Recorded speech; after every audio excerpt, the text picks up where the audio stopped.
The distress signal had traveled across the cold void of space, carrying with it the last hope of the Celery people. Once, their empire had been vast, their fleets unrivaled, their influence stretching across countless systems. But now, all of that was crumbling. The Drask had come without warning, striking with overwhelming force, tearing through their defenses as if they were nothing more than fragile glass. Their homeworld burned, their colonies had fallen, and their once mighty fleets had been reduced to scattered remnants fleeing for survival. Every battle had ended the same way, with Celery ships crushed, their warriors slaughtered, and their leaders unable to do anything but watch as their civilization fell apart. In their desperation, they had done the unthinkable. They had sent out a plea for help, transmitting it to every known power in the galaxy, begging for aid, for reinforcements, for anything that could help them stand against the unstoppable tide of destruction. They knew the odds were slim. Most empires would not dare to anger the Drask, and even those that might have been sympathetic were too far or too weak to make a difference. But then a response had come. The humans had answered. At first, hope had surged through the Celery leadership. Humanity was known as a rising power, a species that had expanded rapidly and made a name for itself through its surprising resilience and unpredictable tactics. They had fought wars against older, stronger species and somehow emerged victorious. If anyone could turn the tide against the Drask, it was them. But when the human fleet finally arrived, that hope turned to bitter disappointment. The Celery had expected massive warships, dreadnoughts bristling with advanced weaponry, fleets large enough to challenge the Drask head-on. Instead, what they got was this. The ships that arrived in Celery space were small, old, and unimpressive. They were outdated by even human standards, clearly not their best. There were no massive battleships, no overwhelming firepower, just a collection of frigates, destroyers, and a few aging carriers. Compared to the unstoppable force of the Drask war machine, it was laughable. The Celery Council could hardly believe it. This was what humanity had sent. This was the aid they had begged for. It felt like an insult, like a mockery of their suffering. The supreme strategist of the Celery, Kelverus, watched the human fleet drift into formation and felt the weight of impending doom settle on his shoulders. This would not be enough. It would never be enough. Desperation turned to anger. Had the humans not understood the gravity of the situation? Had they thought this was some minor skirmish, not a war for survival? Kelverus contacted the human commander, a man named Admiral Reed, demanding answers. The human's face appeared on the holographic display, calm and unreadable. "This is what we can spare," Reed said simply, his voice steady. "But don't mistake that for weakness." Kelverus clenched his mandibles in frustration. The humans didn't seem to grasp the severity of the war they were about to step into. "Your ships are outdated," he growled. "The Drask will tear them apart. You're sending your people to die." The Admiral didn't flinch. He simply leaned forward slightly, his expression never changing. "Then let them try," he said. The arrogance was maddening. The Celery had lost their most advanced fleets, their best warriors, and even their greatest weapons had barely slowed the Drask advance. How could these humans, with their laughable fleet, believe they stood a chance? The council debated among themselves, considering whether to reject the human offer and attempt to flee to deep space instead. But there was nowhere left to run. Every system they had called home was either burning or on the verge of collapse. And as much as Kelverus hated to admit it, even this pitiful fleet was better than nothing. If nothing else, perhaps the humans could buy them time, delay the inevitable long enough for some of their people to escape into the unknown. And so, despite their doubts, the Celery allowed the human fleet to integrate into their defenses. They expected the humans to demand control, to act as if they were the saviors of the war. But instead, the humans simply observed. They studied the battle reports, analyzed Drask movements, and asked countless questions. They wanted to know everything: how the Drask fought, how they moved, how they reacted to different tactics. It was as if they were not preparing for war, but something else entirely.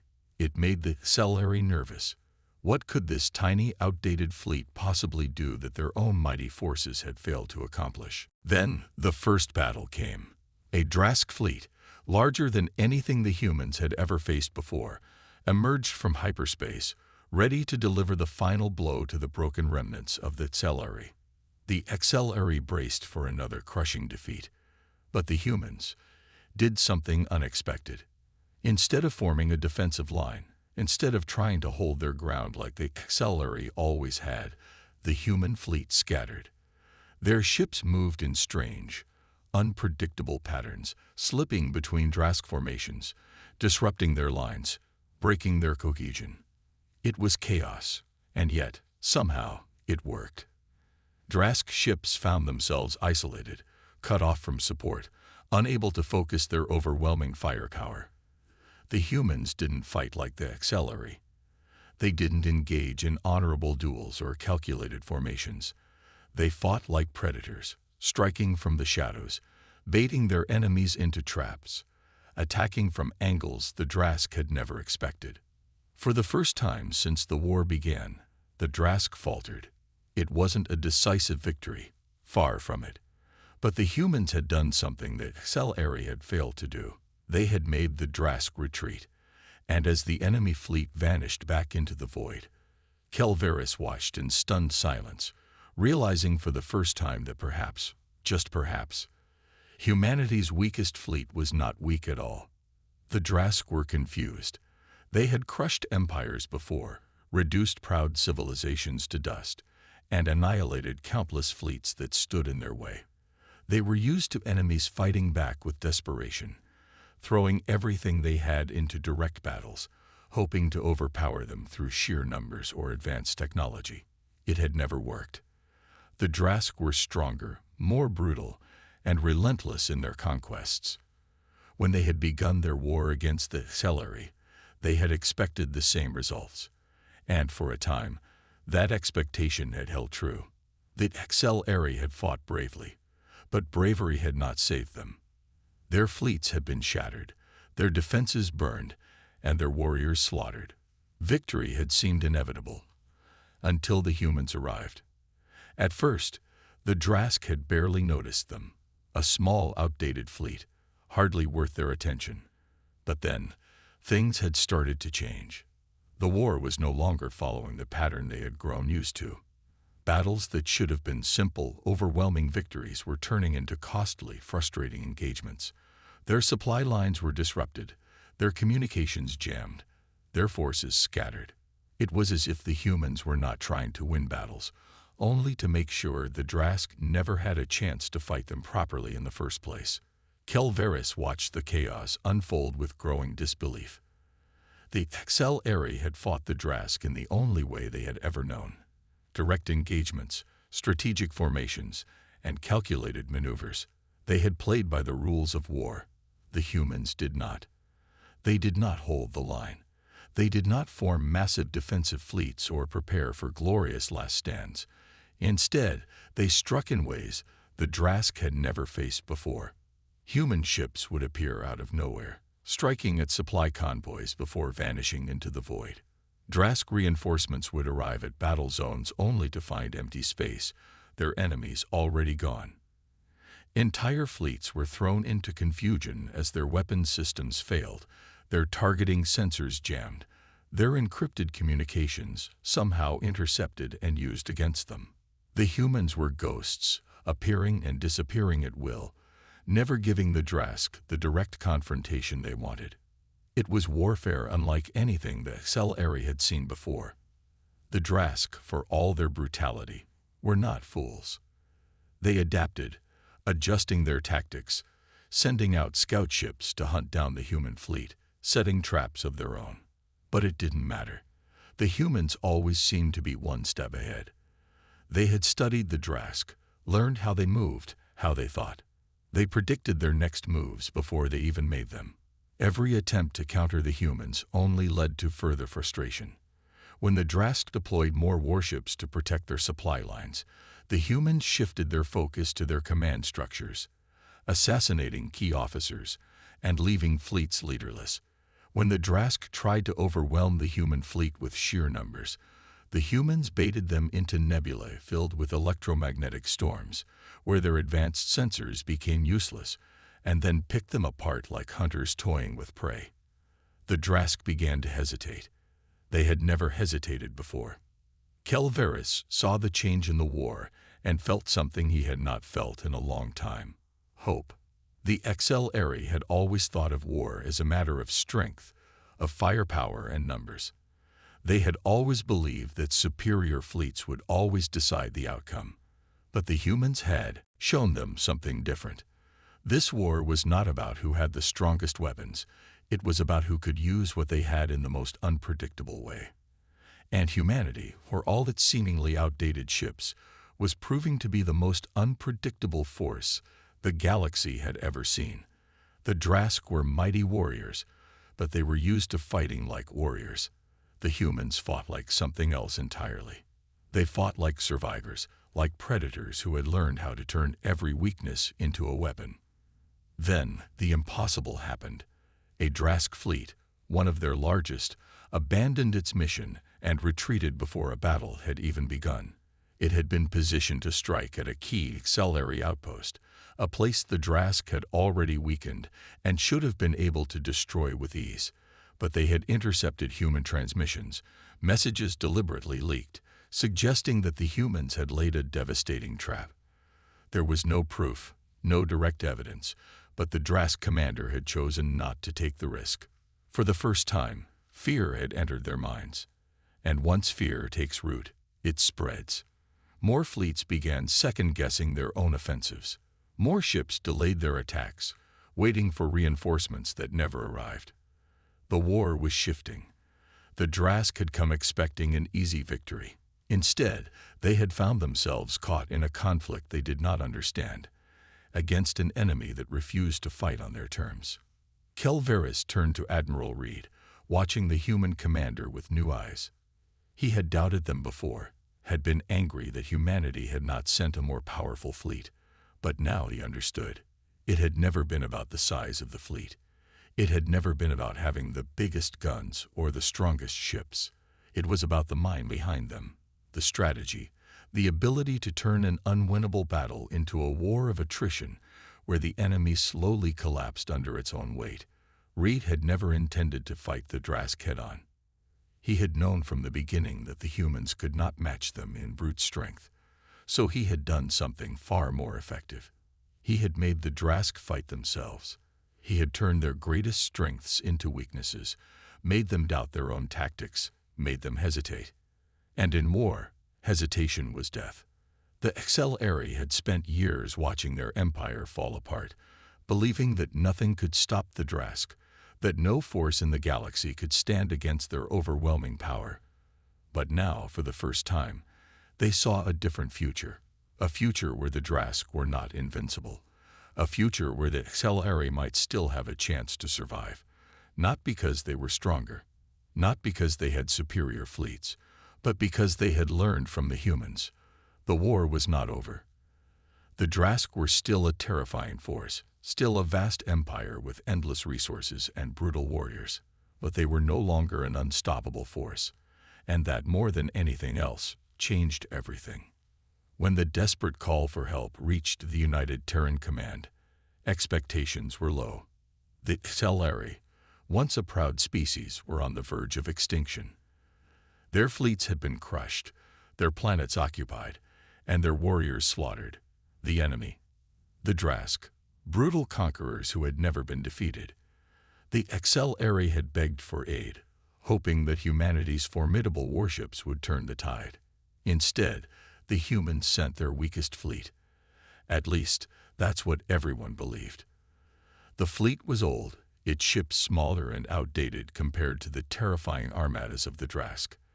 The XLR nearly lost hope the moment they saw the rusty, battle-scarred vessels arrive. The Drask laughed when they received the intelligence. Humanity, a species rumored to be cunning and resourceful, had sent an armada that looked more like a collection of museum relics than a war fleet. The Drask prepared for an easy slaughter, confident that this battle would be another swift victory. But then, something strange happened. The first engagement was supposed to be simple. The Drask warships, massive and powerful, surrounded a key Cellary colony. They expected a direct attack, a desperate charge that would end in destruction. But the human fleet did not engage. Instead, their ships disappeared from sensors, vanishing like ghosts in the void. The Drask fleet, confused but unconcerned, continued their siege. Then, out of nowhere, the power to their main battleships failed. Shields flickered, weapons went offline, and suddenly, the Drask ships were sitting in space, blind and vulnerable. Moments later, human ships emerged from the darkness, striking with terrifying precision. They did not aim for destruction. They aimed for chaos. A single, well-placed missile ruptured an oxygen supply line, forcing Drask warriors to scramble for emergency repairs. Another attack targeted the fleet's central command, jamming their orders and causing confusion among the ranks. And then, just as suddenly as they had appeared, the humans vanished again. The Cellary could not believe what they were witnessing. The Drask, the conquerors of worlds, were not fighting back. They were panicking. It wasn't because the humans had stronger weapons. It wasn't because they had a larger fleet. It was because they fought in a way the Drask had never encountered before. Every attack was precise, every strike aimed not at destroying, but at dismantling. The Drask did not understand it. They had fought wars of fire and blood, wars where brute strength always won. But humanity was showing them something different. They were not here to overpower the Drask. They were here to outthink them. Kelveris, a Cellary strategist, had spent years watching his people lose battle after battle. He had believed that the Drask were simply unbeatable. But now, watching the humans work, he realized the truth. The Drask had always won because their enemies had fought them directly. But the humans refused to play that game. They turned every battle into a puzzle, every fight into a trap. The Drask were stronger, but it did not matter. Strength meant nothing if you could not land a single blow. The humans struck from nowhere, disappeared before a counterattack, and left the Drask in a constant state of uncertainty. They jammed communications, infiltrated networks, sabotaged engines, and created distractions so perfect that the Drask never knew what was real and what was not. And then came the most shocking moment of all. A single human ship, a light cruiser, by all accounts, no match for the Drask warships, drifted directly into enemy space. The Drask, assuming it was a mistake, prepared to destroy it. But before they could fire, a message was transmitted across their fleet. It was not a demand for surrender. It was not a warning. It was a simple, calculated piece of misinformation. The message claimed that the humans had already placed explosives inside the Drask flagship. The moment the Drask fleet opened fire, the hidden charges would detonate. The Drask commander hesitated. There was no proof that the claim was true. There was no way to verify it. But the humans had already proven that they were masters of deception, of turning the Drask's own paranoia against them. If the commander was wrong, he would doom his entire fleet. If he was right, he would be retreating for nothing. It was a gamble. And for the first time in history, a Drask fleet retreated without firing a shot. Kelveris could only stare in awe as the impossible happened. The Drask had been winning for years, destroying every enemy in their path. But they had never faced an enemy like this. They had never fought an opponent who used information, manipulation, and psychological warfare as weapons sharper than any blade. The humans had shown that war was not always about who had the biggest guns. It was about control. It was about forcing the enemy into a position where they could no longer fight, where they doubted their own strength, where they feared ghosts that might not even be real. The battle was not over. The war was far from won. The Drask still had their massive fleets, their superior firepower, and their brutal warriors. But they had lost something far more important. They had lost their confidence. And once fear entered the mind of a warrior, it was nearly impossible to erase. The weakest fleet, the one that had been dismissed as a joke, had changed the course of the war. They had not won by brute force. They had won by showing the Drask that their greatest enemy was not the weapons pointed at them, but the doubts growing inside their own minds. Kelveris turned to Admiral Reed, the human commander, and for the first time, he understood.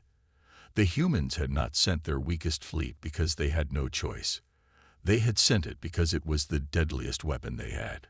Not a fleet built for direct combat, but a fleet designed to break an enemy from within. The Drask had thought they were facing an inferior force. In reality, they had been fighting the most dangerous kind of warfare, one where the enemy had already won before the first shot was even fired. That once seemed endless was now approaching its final moments.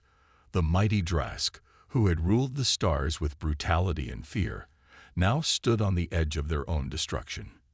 It had started with their first defeat, an event that shook the foundations of their belief in their own invincibility.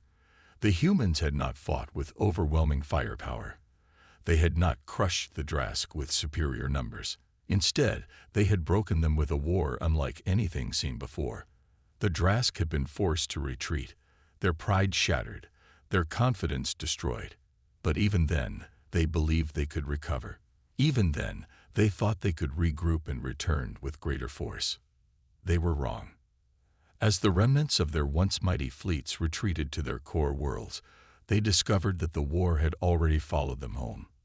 The humans had never stopped. They had infiltrated every system, every communication network, every strategic defense. It was not an invasion of brute strength, but of precision, deception, and psychological devastation. Drask generals found themselves issuing commands that never reached their soldiers. Battlecruisers attempted to launch only to discover their systems had been compromised. Entire armies sat waiting for orders that would never come. And worst of all, fear had taken hold of their warriors.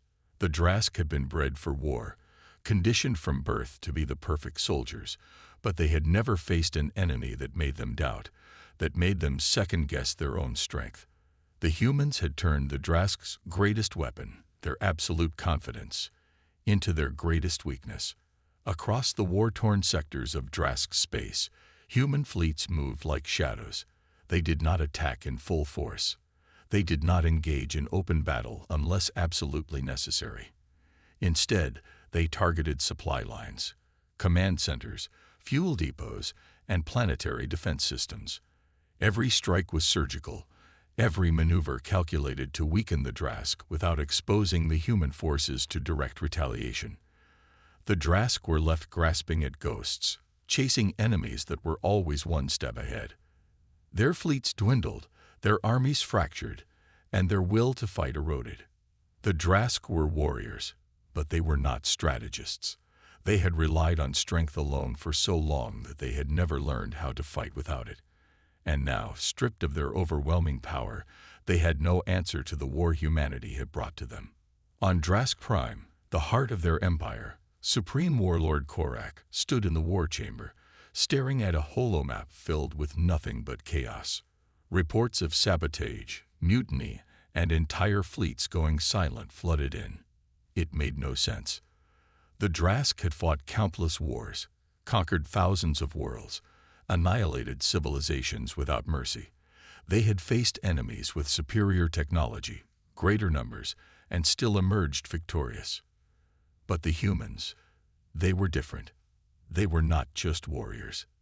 They were something far worse. They were manipulators. They were hunters who did not attack their prey head-on, but stalked them, studied them, found their weaknesses, and struck with terrifying precision. The humans had never fought the war the Drask had expected. They had turned every battle into a game of uncertainty, of fear, of doubt. And in doing so, they had already won before the final blow was even delivered. Then came the last transmission. It was not a demand for surrender. It was not a final warning. It was a simple message sent across every Drask-controlled world. You have already lost. There was no fleet outside their homeworld, no massive army descending upon them. Just silence, a silence more terrifying than any battle cry. The Drask waited, expecting an attack that never came. They sent out scouting parties, but none returned. They attempted to launch an offensive, only to find their weapons unresponsive, their fleets stranded, their soldiers without leadership. Panic spread like wildfire. The Drask, who had once been feared across the galaxy, were now prisoners in their own empire. And still, the humans did not strike. They waited. They let the Drask's own fear consume them. On the 5th day, it happened. The first Drask fleet surrendered, not because they were forced, but because they no longer saw a way forward. Then another, and another. The once mighty war machine of the Drask collapsed from within. It was not a grand battle that ended their reign. It was the slow, crushing realization that they had lost everything, without ever seeing the war strength of humanity's armadas. Without facing a single full-scale invasion, the Drask Empire ceased to exist. Their leaders were taken into custody, their warriors laid down their arms, and their homeworld, once the unbreakable fortress of their kind, fell without a single shot fired. In the aftermath, as the galaxy watched in stunned silence, humanity remained as mysterious as ever. They had not conquered the Drask to claim their territory. They had not crushed them to prove their own superiority. Instead, they had dismantled an empire that had ruled through terror. And in doing so, they had changed the balance of power forever. The Drask, who once believed themselves to be the ultimate warriors, had learned the harshest lesson of all. True warfare was not about strength. It was about control. And humanity, with all their cunning, had proven that they were the masters of it. The galaxy was never the same after the fall of the Drask. Their empire, once feared and unquestioned, had crumbled into nothingness. What remained were scattered fleets, broken worlds, and a silence that spread through the stars like a storm before the final strike. The war had not ended in the way anyone had expected. There had been no grand battle to decide the victor, no desperate last stand to mark the final moments of the Drask's reign. Instead, they had fallen in the most terrifying way imaginable, without even realizing they had already lost. Humanity had not crushed them with overwhelming force. They had unraveled them from within. And now, the galaxy watched in stunned silence, wondering what would come next. For centuries, the Drask had ruled with absolute dominance, believing themselves to be the pinnacle of warfare, the ultimate conquerors. No species had ever dared to challenge them on such a scale. Even those who had tried had been wiped from existence, reduced to nothing more than cautionary tales whispered in the dark corners of the cosmos. But humanity had been different. They had not fought for revenge, nor had they sought to claim the Drask's worlds for themselves. Instead, they had fought with a cold, calculated purpose, one that no one had fully understood until it was too late. The Drask's fleets had been crippled before they had even realized they were at war. Their strongest warriors had surrendered not because they were defeated, but because they had lost all reason to fight. And in the end, their empire had collapsed, not through destruction, but through fear. Now, the power vacuum left in their wake was vast and unstable. Dozens of lesser factions, once crushed under the Drask's iron grip, now scrambled to claim what was left. Former slave species, long oppressed and brutalized, found themselves free but uncertain of their future. Some sought revenge, others simply wanted to rebuild. Old enemies of the Drask, long thought powerless, suddenly found themselves in a position to rise once more. The balance of power was shifting, but no one knew where it would settle. And at the center of it all stood humanity, the species that had changed everything. They did not move to claim territory. They did not establish themselves as rulers of the fallen empire. Instead, they watched, observed, waited. It was perhaps the most unsettling part of all. The Drask had been conquerors, rulers who imposed their will upon the galaxy with sheer strength. Humanity, however, was something else entirely. They had proven they could dismantle an empire without ever engaging in a full-scale war. And now, no one knew what they would do next. Fear and respect blended together in the minds of alien leaders across the stars. If humanity had the power to bring down the Drask, what could they do to the rest of the galaxy?